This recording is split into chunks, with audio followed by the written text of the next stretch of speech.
hoping to learn a lot more information here on this fire. Yeah, we do know there are not evacuation orders issued at this time. We were told that no structures were damaged or threatened, but that could change, of course, as this fire behavior continues to change. So let's send it out live. It's 4:46, and we are awaiting that news conference from Boise Fire in the foothills. We got a report of a structure fire. Call came in off of Claremont. We had crews responding up here off Crestline as well down off Mountain Cove. They located and identified the fire and extent and did a direct attack. Started calling additional resources to try to mitigate it. Unfortunately, the fire just was able to continue to grow. So we're at a situation now where we have multiple agencies, multiple resources, trying to contain as best we can, but it is still in a growing phase.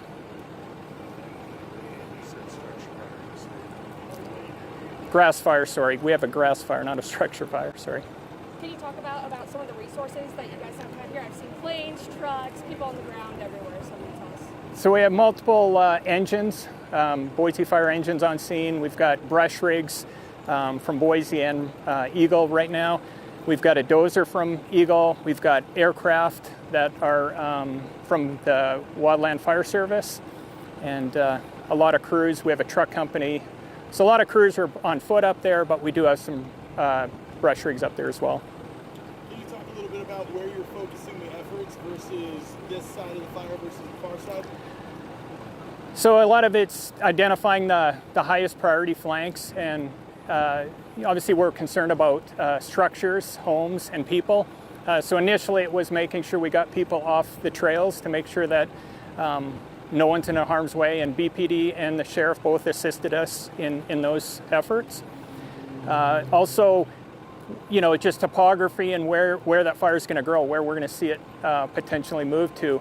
But we really were trying to put our resources in a position that would best try to attack. But the other problem is up off Military Reserve, we have areas that we just can't access because it's unexploded ordnance. So that's also steering our decisions.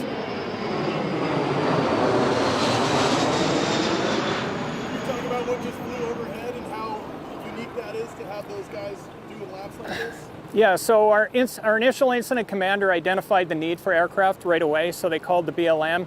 Unfortunately, BLM does not have a lot of resources available due to just the number of fires in the area, but the aircraft were available and we're a high priority area, so it was very fortunate that we were able to get them pretty quickly. Yeah, and then those BLM planes, you can correct me if I'm wrong, but they're kind of stationed different places throughout the state. So how quick were you able to get those guys in here? We got some smaller ones. We called their seats or single engine air attack, or air tankers, and they got there fairly quick. But the larger one that you just saw pass over didn't show up till a little later. But again, being a high priority area, they generally try to support us as soon as they can. What do you want folks to know that live in these neighborhoods? We put out a warning over the WIA, the alerting system, to make sure that nobody goes into the trail systems of the Military Reserve or Camelback, Hull's Gulch. But also just being aware that the fire's in the area, and if it does at any point change direction or make us feel like it's going towards residents, we have the ability and we'll notify them appropriately. So currently we have not made that notification other than just to let people know there's a fire in the area.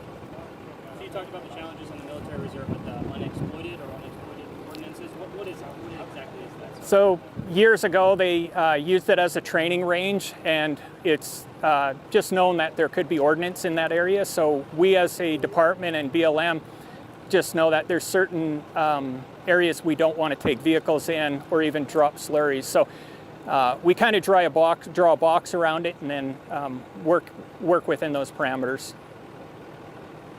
Can you go over again how exactly this all started?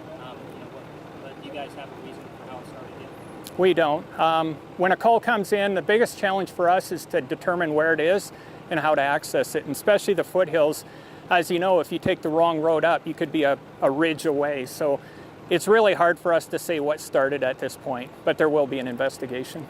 And then just evacuations-wise, I know that you guys didn't evacuate anyone from their homes, but I did see that law enforcement was turning people away, obviously, from using the trails and stuff like that. So can you just kind of clarify just the difference between those two? Yeah, so obviously the trail system, this is impacting the trail system in a couple different areas. We don't want people getting into a position where, the fire, even if you're on a bike, you're probably not going to outrun it. So the big thing is just keep people out of harm's way. But when it comes to structures, it's a big decision to pull the trigger on an evacuation, and we'll do it when necessary, but we don't do it unnecessarily, and we didn't feel it was at that point. And then I know also Boise Fire has been using e-bikes and stuff to get up into the mountains for, fire calls and stuff. Did you use any of those resources today? No, we didn't. The only motorcycle was a BLM battalion chief. He came up and did some scouting, but we don't use those resources generally for wildfire. We'll take brush rigs generally if we're going to engage. Can you talk how important it is for folks not to fly drones right now out here? Yeah, that's a good point. Whenever we have aircraft, the air attack would shut it down if he felt there was a threat, and that would take a critical resource away from our ability to extinguish the fire. So bad idea. There's no point in putting a drone up. Do we have an acreage update as of right now? Our first estimation is 300 to 500 and growing, and the wind's pushing it northeast, and the slope's kind of taking it the same way. So it's heading up towards the ridge right now.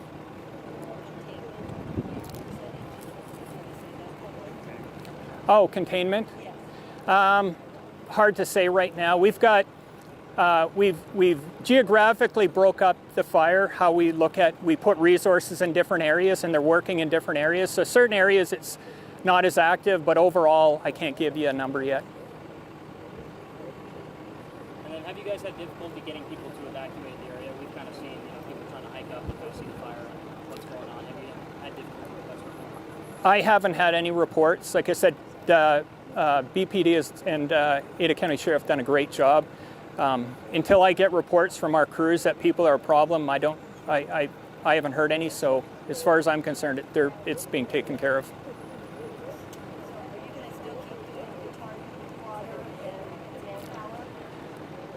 Yeah, so as long as we have the aircraft and they can fly, that's one of the best tools because they can access these extreme areas. And as you imagine, there's some pretty steep areas up there.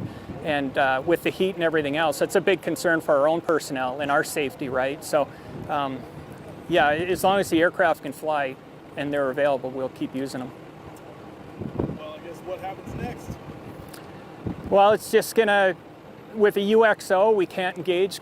In some areas, it'll be a decision we have to make. I will be joining BLM as a unified command, and then we'll be making a decision together.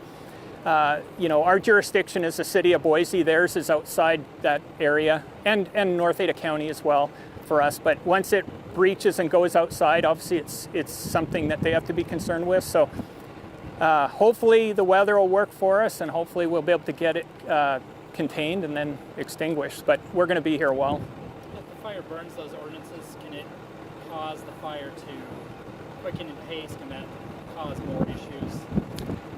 I guess the answer to that is we don't really know. We've had fires up here before without any incident. We've had, obviously people are hiking and biking, but the fact that we are aware of it, I think we have to take the precaution because we don't really know. And then do you guys have a structure account affected by the fire quite yet? So initially up Mountain Cove, there were some structures threatened, and one of the assignments our incident commander did was send an engine and a battalion chief up there to deal with it, and they were able to protect the structures, so we've had no damage or destruction to any structures. But outside of that, the fire's been in areas that haven't threatened structures, and like I said, if it gets to that point, we will address it. There was a lot of horses out of that area. Did you get out? I have not heard any report of livestock. Anything else you want to say? You think folks need to know? No. I would add, this is probably our first significant wildfire in the Boise front this year. The conditions make it ripe for more of this to happen. Please recreate wisely. Please help firefighters do their job. Be respectful to what we're doing out here. Take the precautions and heed the warnings when we ask you to remove yourself from recreating or the areas, please do that. Don't have a cost. And final clarification here, is it growing north? Is that the best case scenario? Yeah, I mean, with wind change, it could go in a different direction, but it's following the up slope towards the range road up top.